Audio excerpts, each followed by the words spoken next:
The alien market was alive with noise, a place where creatures from dozens of worlds gathered to sell and buy living beings. The air smelled of smoke, oil, and strange perfumes that clung to the skin and burned the throat. Bright banners hung above the stage where the auctioneer stood, his voice echoing across the wide hall. Slaves of many races were pushed forward, each one displayed like livestock, each one reduced to a number. The crowd shouted, argued, and laughed as if the suffering on display was a form of entertainment. When the guards dragged in a human, the noise reached another level. The man looked weak, his body thin, his skin pale under the harsh lights. His wrists were bound with iron cuffs, and the chain pulled him forward as though he could not even walk on his own. His eyes were half closed, heavy with exhaustion, but he lifted his head enough to scan the crowd. The aliens laughed louder at that small act of defiance, mocking him as if he were a broken toy. He did not fight the guards, and that made him look even weaker in their eyes. They shouted insults in their own tongues, calling him fragile, useless, a creature worth less than a farm animal. The auctioneer tried to begin with a bold voice, but even he could not hide his doubt. Who would pay for such a pathetic slave? No alien hand rose to make the first bid. Instead, they shouted jokes, each one crueler than the last. Some said the human could serve as food for their beasts. Others said he was fit only to be thrown into the mines where he would not last a day. The guards themselves laughed as they pushed him forward, and one of them spat near his feet. Yet through the laughter, the man's face stayed calm. His eyes were tired, but something sharp hid behind them, a spark that did not belong to a broken creature. The crowd did not notice. They only saw weakness and believed it was truth. Time dragged on, and the auctioneer grew restless. His hands shook as he lowered the price again and again. Still, no one raised a hand to claim the human.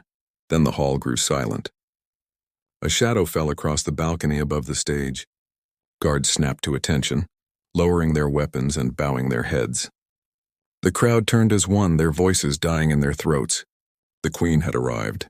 She was tall, her robes of dark silver flowing behind her like liquid metal, her crown glowing with crystals that caught the light. Her eyes, sharp and cold, looked down on the scene.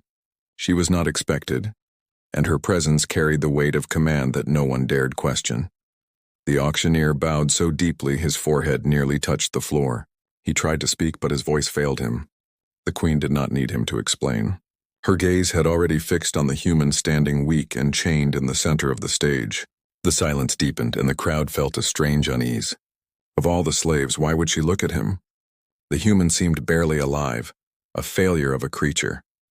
The queen raised her hand slowly, and her voice carried across the hall without effort. She declared that the human was hers. No one dared laugh, though every throat burned to release the sound. It was a shocking claim. The most powerful ruler in the empire had chosen a weak creature no one else wanted. The auctioneer nodded in haste, banging his staff on the stage to confirm the purchase. The chains were unfastened, though the guards moved with reluctance. Even they did not understand why the queen would lower herself to take such a worthless prize. The human stumbled as the chains fell away, but he did not collapse. He stood still, his eyes lifting once more to look at the queen. For the first time that evening, the noise of the crowd was not laughter. It was whispers. Whispers that carried fear, confusion, and doubt. What did the queen see in him? What secret value could this weak figure possibly hold? The queen turned without another word and left the balcony. Her guards moved quickly, pulling the human with them, and the crowd parted to make way. No one dared stand in her path. The alien voices rose in hushed arguments, their questions twisting through the hall like smoke. Some called it madness, others thought it was part of a larger plan. None could agree, but all knew this. The queen had seen something no one else had seen. The human glanced back once as he was led away, his face still calm, his step steady despite the weight of exhaustion. Those who caught that look felt uneasy, though they could not explain why. It was as if the man who seemed broken might not be broken at all. It was as if he was waiting for something, or perhaps hiding something deeper. The hall, once filled with cruel laughter, now carried an uncomfortable silence. The auction that had begun with mockery ended in confusion. The weakest of all had been chosen by the strongest of all, and no one could understand why. The secret had only just begun, but already the empire felt its first shiver of change. The royal palace was a fortress of glass and stone, filled with long corridors that echoed with whispers. Servants moved quickly, avoiding the gaze of the guards who lined every hall, their armor shining like black iron. It was here the human was taken after the auction, his wrists still sore from the heavy chains. His arrival spread like fire through the palace. The queen had claimed him, and no one understood why. In the kitchens, the servants laughed in secret, saying he would not last the night. In the guard barracks, soldiers joked that the queen had gone mad, wasting her power on a weak slave who could not even lift a weapon. Even the council members, those who sat closest to the throne, whispered behind their silken robes, questioning her judgment. Yet no one dared speak such doubts in her presence. The queen's will was law, and law could not be challenged. The human was given a small chamber, not the cell of a slave, but not the luxury of a noble either. It was plain, with a simple bed, a jug of water, and a window that looked over the gardens. When the guards left him there, they smirked, expecting he would collapse in exhaustion. Instead, he sat quietly on the bed, his eyes scanning the room as though memorizing every detail. He touched the stone wall, tested the weight of the jug, and studied the window. Nothing escaped his notice, though he said nothing. Later that night, the queen entered his chamber. She came without guards, her steps silent across the floor. The human stood as she approached, though his movements were stiff with fatigue. She studied him closely, her sharp eyes searching his face for something hidden. He met her gaze without flinching. It was the first time since the auction that anyone had looked at her directly without fear. For a long moment, neither spoke. Finally, the queen asked him his name. His voice was hoarse but steady as he answered. It was a short, simple human name, one that meant little in the great halls of the empire. She nodded as though she had expected it. Then she asked him a second question. Did he know why she had chosen him? He shook his head. He did not pretend to understand her motives. He only said that she must have seen something others had missed. At that answer, the queen's lips curved into the faintest smile, a smile so rare that the walls themselves might have remembered it. Days turned into weeks, and the queen began to test the human in quiet ways. She gave him tasks that seemed small at first.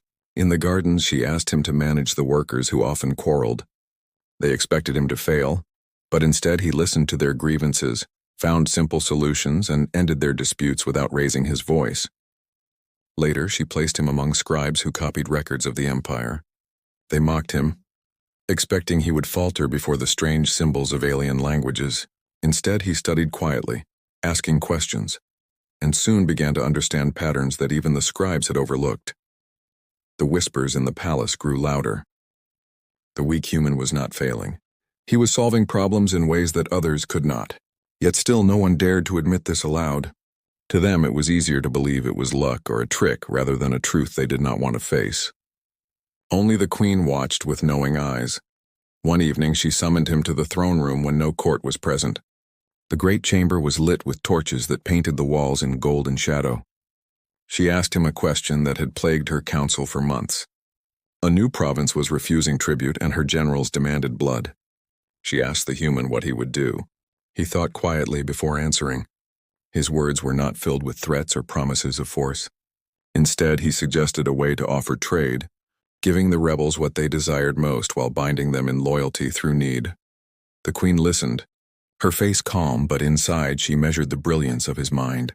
His plan was not the voice of weakness. It was the voice of someone who saw beyond strength, someone who could turn enemies into allies without lifting a blade. She did not announce her decision to the council that night, but she knew what she would do. The human returned to his chamber unaware that his words had already begun to shift the future of the empire. Outside his door, the guards sneered at him, whispering that he was nothing more than a toy for the queen's amusement. Yet when they looked into his eyes, some felt uneasy. There was no despair there, no surrender. Instead, there was patience, as if he were waiting for the right moment to step into a role larger than anyone could imagine. In the days that followed, the queen grew colder toward her council and warmer toward her human. She spoke less in the meetings of generals and advisors, and when she did, her words often echoed the thoughts the human had shared with her in private. The lords of the court exchanged sharp glances, realizing they were being overshadowed by someone they considered beneath notice. Their whispers turned darker, carrying tones of jealousy and fear. The queen remained silent to their doubts. She watched the human carefully, noting how he adapted, how he learned faster than anyone expected. She saw him not as weak, but as a weapon yet to be sharpened. The others laughed at him still, but their laughter was no longer loud. It was nervous, uncertain, forced. Deep down, they had begun to wonder if the Queen saw something they had all been too blind to see. And in the quiet of her private chambers, the Queen whispered to herself that the Empire had no idea what was coming. The human was not a mistake. He was the beginning of a plan that none of them would understand until it was too late. The palace seemed calm on the surface, but beneath its polished stone walls, a storm was quietly forming. Whispers had turned into low arguments between the lords and generals of the Empire. They could not understand why the Queen continued to trust a human, the weakest creature ever dragged across the auction stage. The more she listened to him, the more they felt their own voices losing power, and yet they dared not challenge her openly, for her will was law. Still, doubt had begun to spread like a crack in glass, ready to shatter at the first heavy strike. Beyond the palace gates, the Empire itself trembled. A rival power, an ancient enemy, had begun to rise again. Scouts returned with grim reports of vast fleets gathering at the edge of the border, of soldiers drilling in numbers the Empire had not seen for centuries. The generals called for immediate war. They demanded to crush the enemy before their strength grew too large. But when the Queen asked them for a plan, their strategies sounded the same as they always had. Attack with fire, strike with numbers, drown the foe in blood. None of their answers satisfied her. The human sat quietly at the edge of the throne room during these councils. His presence was a constant insult to the lords, who could barely stand to breathe the same air as him.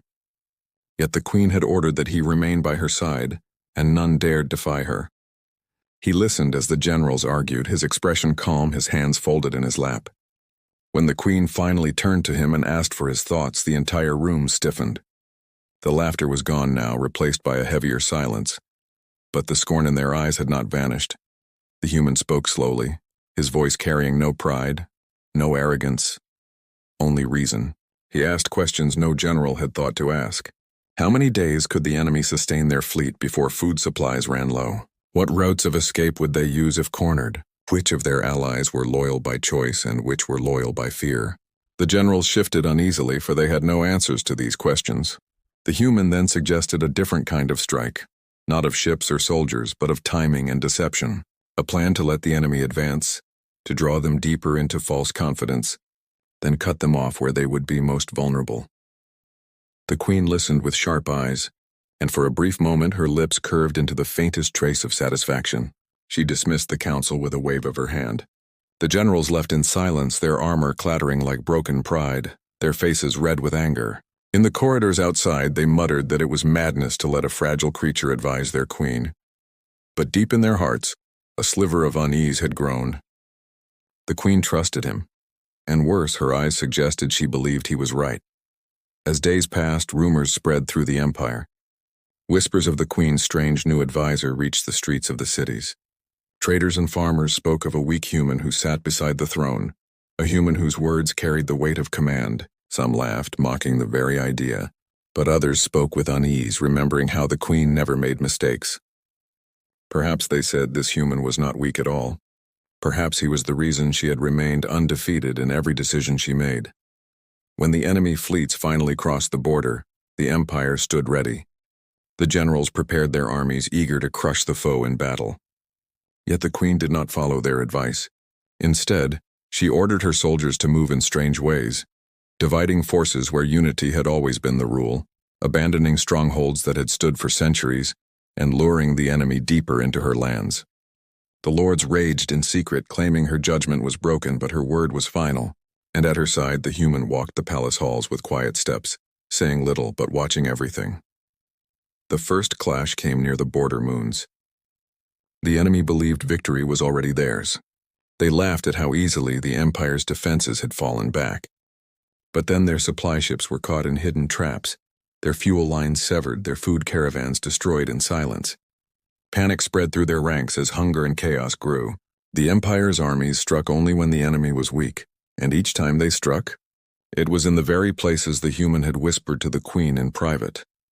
Victory after victory came, not through brute force but through careful strikes that cut the enemy's strength at its roots.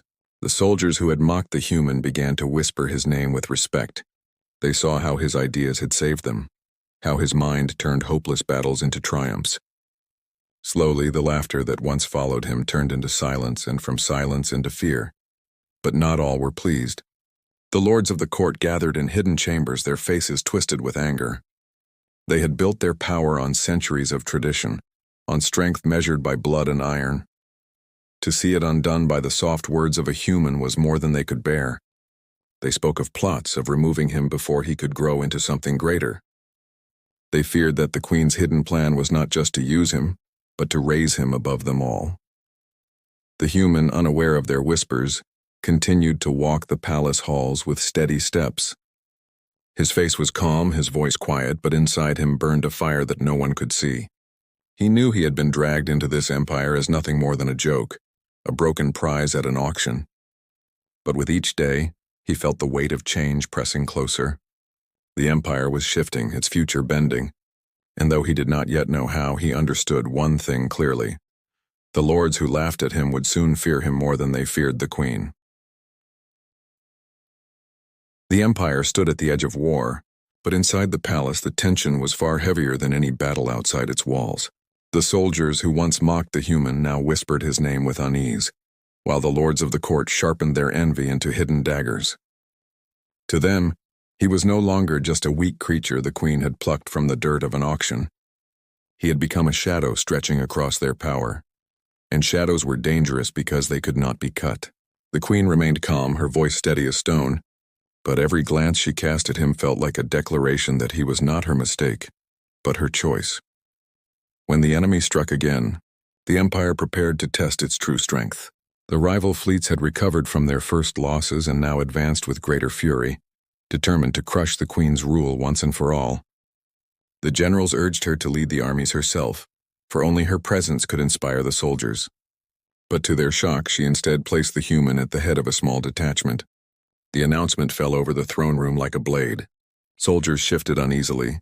Generals choked on disbelief, and the lords hissed like snakes in the corners of the chamber. A weak human was to command? It was madness, they whispered. Madness or something worse. The soldiers assigned to his force did not hide their scorn. They refused to bow to him, their voices laced with laughter and contempt. They muttered that he would lead them to death and that the queen must have gone blind with age to trust such a creature. But when he stood before them, his eyes steady and his words simple, some felt a strange chill. He did not demand respect. He did not boast of victory. He only promised that if they followed his orders, they would live to see their homes again. That was all he said, and though many sneered, others could not ignore the quiet weight of his tone. The proving ground was a barren stretch of moons where the enemy believed the empire was weakest. Jagged rocks cut the landscape and shadows stretched long under a pale sun. The enemy arrived with fleets of iron, their ships dark as storm clouds, their soldiers roaring with confidence. They expected an easy slaughter, for the empire had sent only a small force. What they did not know was that every rock, every shadow, every silence had already been shaped into a weapon by the human's mind. The first wave of the enemy advanced, confident and loud. They crashed against the empire's line, expecting it to break. But instead of resistance, they found traps. Mines hidden in the ground tore through their soldiers. Narrow valleys collapsed under their feet and retreat routes closed like jaws. Confusion spread as the human strategy unfolded piece by piece. He had studied the terrain, turning weakness into strength. Where the enemy expected prey, they found teeth waiting in the dust. The soldiers who had doubted him began to obey his commands without hesitation.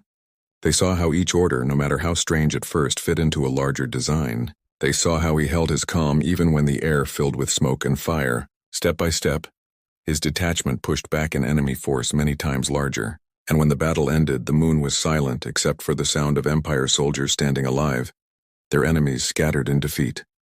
Word of the victory spread like wildfire. The soldiers who had laughed now spoke of him with awe, calling him the mind that could see beyond sight. They returned to the palace with heads held high, praising the human who had led them through certain death into triumph. The queen listened, her expression unreadable, but in her eyes burned the fire of vindication. She had seen this truth from the beginning, and now the empire was forced to see it too. But victory brought not peace. It brought jealousy sharper than any blade. The lords of the court gathered in secret halls, their voices venomous. They spoke of the danger of letting a human rise further. They spoke of betrayal, of poison, of silencing him before he could stand fully in the Queen's shadow.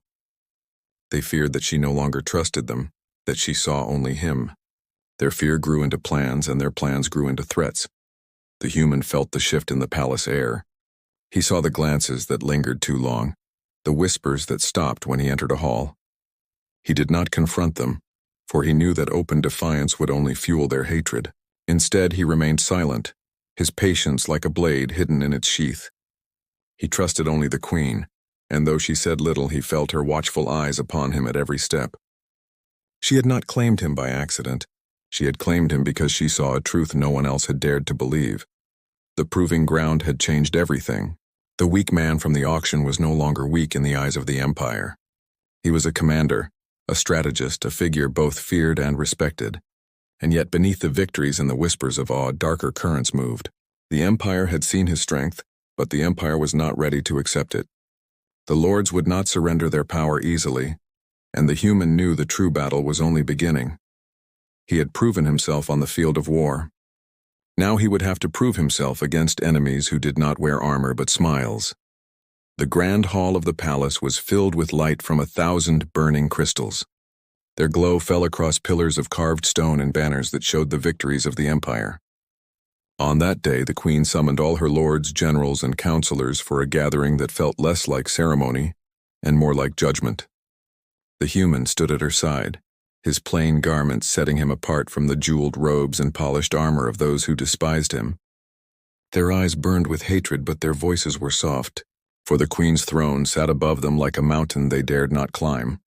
The lords spoke first, each one dressed in wealth, each one filled with poison. They accused the human of being a danger to the Empire, claiming that he had tricked the Queen with false wisdom.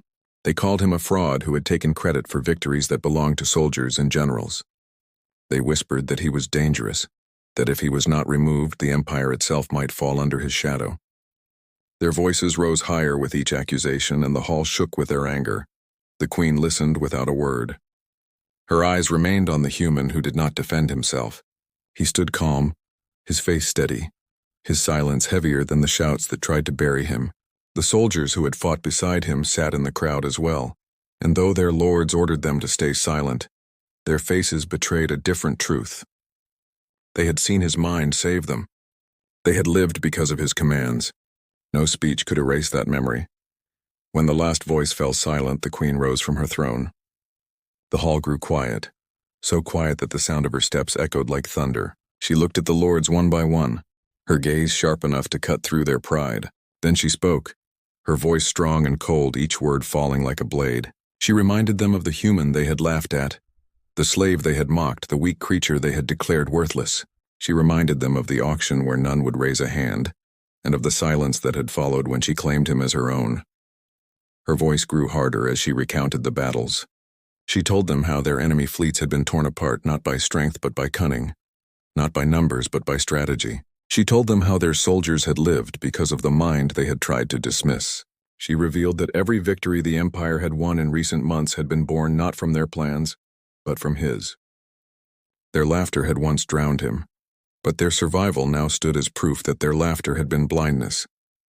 The hall shook with silence as she declared the truth. She had not chosen him out of pity, nor out of madness, nor out of weakness. She had chosen him because she saw what they could not see.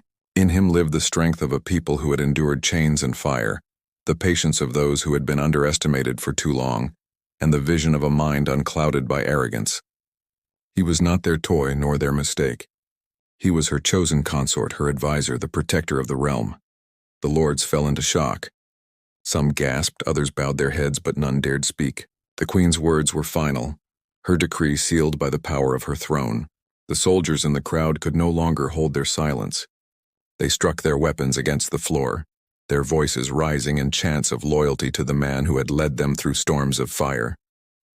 The sound grew louder, shaking the walls, drowning the last whispers of defiance.